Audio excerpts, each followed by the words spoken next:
Halo guys, apa kabar nih kalian? Semoga baik-baik aja ya. Jadi pada video kali ini kita akan bahas alur cerita dari film yang berjudul The Comeback. Nah, film ini akan mengisahkan sebuah fenomena aneh di mana para manusia yang udah mati tiba-tiba bangkit secara massal.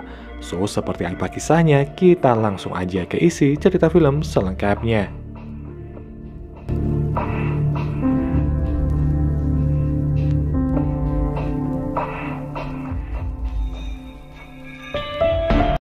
Film dimulai dengan berlatar tempat di ibu kota negara Perancis, di mana suatu hari kerumunan orang mati yang dihidupkan kembali mulai berjalan keluar dari kuburan.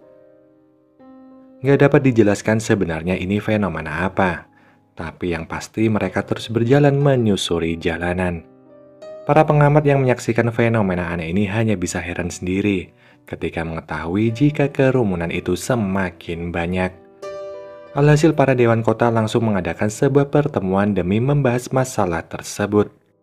Mereka juga sama bingungnya seperti orang-orang biasa, yang mana wali kota berkata bahwa seluruh dunia juga menghadapi hal yang sama. Saat ini nggak ada yang tahu penyebab dari peristiwa ini. Perkiraan awal ada lebih dari 70 juta pria dan wanita telah dihidupkan kembali di seluruh dunia. Perhitungannya juga masih berlanjut sampai saat ini yang kemungkinan besar jumlah ini akan terus bertambah. Di kota mereka sendiri hampir 13.000 orang mati telah hidup kembali dan keluar dari kuburan. Fenomena unik ini juga diamati terus dan berlangsung selama 2 jam lamanya. Setelah dicari tahu, ternyata mereka yang kembali adalah para pria dan wanita yang udah meninggal dalam 10 tahun terakhir. Mengacu pada daftar kematian ditemukan bahwa kerumunan terdiri dari orang-orang dengan segala usia. Tapi lebih dari 65% di antara mereka berusia di atas 60 tahun. Terlebih mereka semua yang bangkit dari kematian udah kembali dalam keadaan sehat serta sangat jauh berbeda dari kondisi mereka sebelum mati. Untuk menjauhkan orang-orang ini dari jalanan dan memberi mereka perlindungan, wali kota pun meminta bantuan kepada semua warga. Dia mengatakan bahwa sangat penting untuk menyatukan semua orang yang kembali agar orang-orang itu bisa diidentifikasi ulang. Setelah diidentifikasi ini, barulah mereka dikembalikan kepada keluarganya masing-masing. Itu semua harus dilakukan karena sekarang ini mereka udah resmi menjadi warga negara lagi dan berhak mendapatkan hak asasi manusia. Lalu para dewan bersama-sama sependapat bahwa negara harus menahan orang-orang yang kembali di sebuah asrama selama 3-6 bulan. Gak lama kemudian asrama pun mulai disiapkan secara cepat dan juga efektif. Yang kali ini setiap orang akan ditempatkan sesuai dengan jenis kelamin maupun usia mereka masing-masing. Dan di saat inilah wali kota sangat terkejut ketika melihat salah satu dari orang yang bangkit dari kubur. Salah satu orang yang berhasil hidup kembali adalah mendiang istri dari si wali kota yang bernama Martha.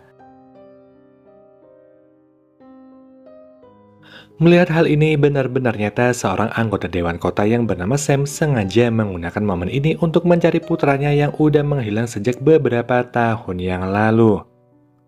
Dia dan istrinya yang bernama Veronica sengaja pergi ke salah satu asrama demi mencari anak kesayangan mereka. Namun dalam perjalanan mereka mulai melihat banyak sekali orang mati yang hidup kembali sedang diwawancarai satu persatu. Pada momen ini diketahui bahwa mereka nggak lagi memiliki emosi sama sekali. Nggak lama setelah itu satu-satunya putra kesayangan Sam akhirnya muncul secara mendadak. Jelas hal ini membuat kedua orang tuanya langsung terkejut. Begitu juga dengan si wali kota yang kali ini akan bertemu dengan mendiang istrinya. Tapi anehnya Martha malah bertindak seolah-olah dia nggak pernah mati dan balik bertanya kepada si wali kota tentang kenapa wali kota ini sering pulang telat. Sedangkan di sisi lain, salah satu staf wali kota yang bernama Rachel udah bersiap untuk menyambut kedatangan suaminya yang bernama Matteo. Matteo sendiri sebenarnya udah meninggal dalam kecelakaan mobil. Yang mana dengan kembalinya Matteo ini, Rachel pun dibuat bingung apakah dia akan memperlakukan suaminya seperti biasa atau dengan perlakuan khusus. Beberapa hari kemudian para dewan kota mengadakan pertemuan untuk membahas orang-orang yang bangkit dari kematian. Mereka sekarang khawatir tentang potensi adanya peningkatan pengangguran serta masalah kependudukan di masa depan. Selain itu, mereka yang kembali dari kematiannya juga bergerak dengan sangat lambat dan mereka juga nggak dapat berkomunikasi dengan baik. Yang berarti orang-orang ini nggak lagi bisa bekerja normal seperti di saat mereka masih hidup. Para dewan juga membahas bahwa sejauh ini mereka memiliki gejala yang serupa dengan orang-orang yang terkena gegar otak parah, seperti disorientasi, gangguan tidur, dan juga berkeliaran tanpa tujuan. Namun untuk beberapa alasan anehnya fungsi motorik mereka ternyata nggak terganggu sama sekali. Setelahnya kita diperlihatkan kepada Matteo yang udah kembali ke pekerjaannya sebagai seorang arsitek. Hanya aja Matteo yang sekarang ini benar-benar sangat lamban dan hanya berbicara ketika orang memulai pembicaraan terlebih dulu. Gak sampai di situ, Matteo juga sering berjalan ke arah hutan di malam hari tanpa alasan yang jelas. Para peneliti percaya bahwa orang-orang itu mungkin aja sedang mencoba mencari tempat yang familiar sebagai respon dari pengalaman traumatis saat mereka sekarat. Untuk mengatasi masalah ini, seorang dokter bernama Tony mulai membuat sebuah obat penenang yang dapat bekerja secara cepat. Dia juga melatih penjaga keamanan di asrama tentang bagaimana cara untuk menghentikan mereka dari berkeliaran ke arah hutan. Esok harinya sambil mengamati orang-orang yang tidur, Tony tanpa sengaja melihat Matteo yang sedang bersiap dan mulai berjalan keluar. Para penjaga keamanan mengatakan bahwa dia sering melakukan ini setiap malam dan diulangi secara terus-menerus. Maka dari itulah, dia pun sengaja mengikuti Matteo yang berpergian pada hari tersebut. Di sana si dokter mulai melihat sekelompok orang yang bangkit dari kematian ini. Mereka sedang mengadakan sebuah pertemuan dan setelah selesai Matteo pun pergi dari tempat itu. Dan ternyata Rahel yang saat itu baru aja pulang kerja dibuat terkejut setelah melihat sang suami sedang mengikutinya.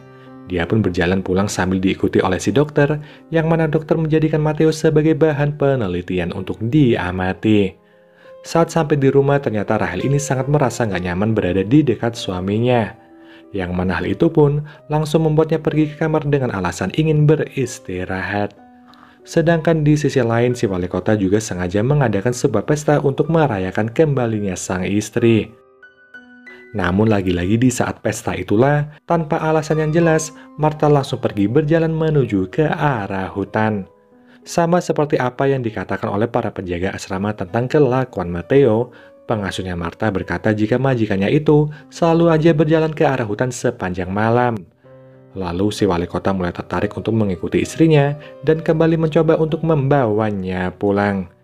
Akan tetapi tetap aja Martha ini terus aja berjalan tanpa satupun penjelasan yang jelas. Di malam harinya terlihat jika Rahel sengaja mendekati Matteo agar mereka bisa melakukan hubungan suami istri. Namun tanpa dia sadari kegiatan itu ternyata udah dipantau oleh Dr. Tony. Dia terus mengawasi mereka sambil terus melakukan penelitian. Para dewan yang bekerja juga mulai mendapatkan fakta dari seorang wanita di kota tersebut. Wanita itu memberikan penjelasan bahwa orang-orang yang hidup kembali memiliki suhu tubuh yang lebih rendah dari manusia normal. Oleh karena itulah kamera termal menggambarkan suhu mereka dengan gambar berwarna putih. Disinilah dewan langsung memutuskan untuk mengamati aktivitas mereka melalui kamera pengintai. Mereka memasang kamera di setiap balon udara serta menyebar kamera itu di seluruh kota. Tujuan utamanya tentu aja untuk mengetahui lebih banyak tentang pertemuan yang sering diadakan oleh para mendiang di malam hari. Gak butuh waktu lama, laporan pertama pun udah tiba. Dan didapatkan sebuah fakta jika mereka rutin berjalan kaki setidaknya 9 km per hari. Lalu kita berpindah lagi ke Rahel dan Matteo yang saat itu sedang berjemur di tepian danau. Masih sama seperti sebelumnya, Rahel ini tetap merasa ragu dengan si suami yang gak lagi bertindak seperti manusia normal. Perbedaan perilaku itu jelas aja sangat mudah diketahui apabila mereka sedang berada di tempat umum. Dr. Tony lalu menghampiri Rahel dan menjelaskan jika semua orang yang bangkit kembali bersikap serupa seperti Matteo. Singkat cerita, di tempat kerjanya, terlihat jika Matteo baru aja menyerahkan pekerjaan kepada si bos. Tapi sayang laporannya ditolak karena si bos menilai jika laporan ini nggak masuk akal bagi manusia normal. Dan meskipun udah dijelaskan, tetap aja Matteo ini nggak mengerti kesalahannya ada di mana. Yang akibatnya jabatan Matteo langsung diturunkan ke bagian paling bawah sebagai bentuk hukuman atas apa yang udah dia perbuat. Dalam pertemuan Dewan Kota berikutnya, para dewan berani menyatakan bahwa mereka yang udah bangkit kembali mampu meniru ekspresi orang yang masih hidup. Yang mana semua itu mereka lakukan berdasarkan dengan apa yang mereka ingat sebelum mereka mati. Namun bedanya dalam hal ini mereka sama sekali nggak mampu melakukan pekerjaan secara efisien dan juga inovatif. Pada malam harinya, Matteo lagi-lagi bertindak aneh dengan pergi begitu aja tanpa memberitahu Rachel. Setibanya di pertemuan itu, Dr. Tony terus berusaha untuk mendengar apa yang sebenarnya dibicarakan oleh mereka. Terlihat juga di tempat itu, terdapat sebuah peta negara dan peta kota yang sedang dibicarakan oleh mereka. Di saat bersamaan secara tiba-tiba anaknya Sam mulai terbangun di tengah malam demi bisa keluar dari rumah. Melihat hal yang aneh ini, Veronica hanya bisa berkata jika anak mereka gak seperti dulu lagi. Pihak sekolah juga udah gak sanggup lagi untuk mengurus anak mereka dan menyarankan agar anaknya Sam ini dipindahkan ke sekolah lain. Gak cukup sampai di situ, hal yang sama juga dialami oleh istri dari wali kota. Terlihat jika Martha sedang mencoba melarikan diri dengan melompati pagar. Namun usahanya sia-sia setelah si wali kota dengan sigap menghentikannya. Ketika hari berganti, wali kota langsung curhat kepada Rachel tentang tingkah laku dari istrinya yang semakin lama semakin aneh. Hal ini juga diyakini sama Rachel, di mana dia sadar jika suaminya juga udah benar-benar pergi meninggalkannya. Di tempat lain, seorang penjaga keamanan terlihat baru aja menemukan Matteo bersama para orang yang bangkit dari kematian. Di saat itu juga terdengar suara ledakan, yang ternyata semua ledakan ini sengaja dibuat oleh mereka. Mereka semua datang ke jalan serta menuju ke terowongan demi mengarah ke suatu tempat. Belum diketahui mereka akan pergi kemana dan dengan tujuan apa mereka pergi ke situ.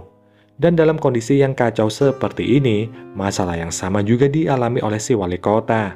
Sang istri ternyata udah menghilang dan entah dari kapan dia pergi. Setelah dicari-cari, ternyata Martha sedang berada di jalanan bersama orang-orang yang senasib dengan dirinya. Mau dipaksa seperti apapun, Martha tetap aja nggak ingin pergi dan dia malah bertanya kepada sang suami. Dia menanyakan apakah si wali kota lelah dengan semua ini, dan jika dia lelah, Martha mengajak wali kota untuk ikut bersamanya. Sementara di sisi lain, anaknya Sam terlihat berusaha untuk kabur. Awalnya Veronica ingin membiarkannya, tapi Sam berkata jika dirinya ingin menahan anaknya sebisa mungkin. Tapi tampaknya hal itu nggak mungkin, karena terlihat para mayat hidup udah datang untuk menjemput anaknya Sam. Scene berpindah ke pihak militer yang sengaja membuat pembalasan dengan cara meracuni mereka dengan bahan kimia. Usut punya usut, itu semua dilakukan demi membalas semua ledakan yang sebelumnya udah dibuat oleh para mayat hidup. Dari sinilah tersisalah sedikit orang yang masih berjalan menuju ke suatu tempat secara bersamaan. Tapi sebelum kepergian mereka benar-benar dimulai, Matteo sengaja menyempatkan diri untuk kembali kepada Rachel. Pada momen ini, Matteo menceritakan apa yang sebenarnya terjadi saat dia mengalami kecelakaan. Matteo berkata bahwa pada saat itu, dia sedang bertengkar hebat dengan Rachel. Namun saat Matteo kembali ke rumah, Rachel malah nggak terlihat sama sekali.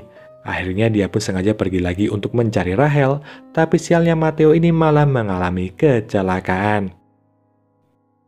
Mengetahui fakta ini, Rachel hanya bisa menangis terseduh-seduh, sambil terus mengikuti sang suami yang saat itu terlihat berjalan pergi ke dalam terowongan. Di akhir film, pihak militer mengatakan bahwa mereka yang bangkit dari kematian udah dikembalikan ke atas kuburannya masing-masing.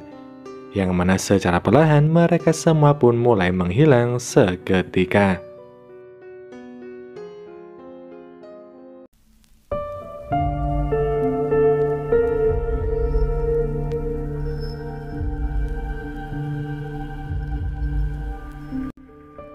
Jadi nggak dijelasin apa atau gimana mayat-mayat itu bisa hidup. Tujuan dari mereka bangkit juga nggak dijelasin dan menghilangnya mereka juga nggak dijelasin. Mungkin yang bikin film ini cuma mau ngingetin kita aja ya guys, bahwa kita harus mengikhlaskan kepergian dari orang yang kita sayangi. Karena jika mereka dikasih hidup lagi, mereka akan lebih tersiksa dan kita juga akan makin bersedih. So, mungkin gini aja ya pembahasan film kali ini. Kita jumpa lagi di video selanjutnya. Wassalamualaikum warahmatullahi wabarakatuh. Bye-bye.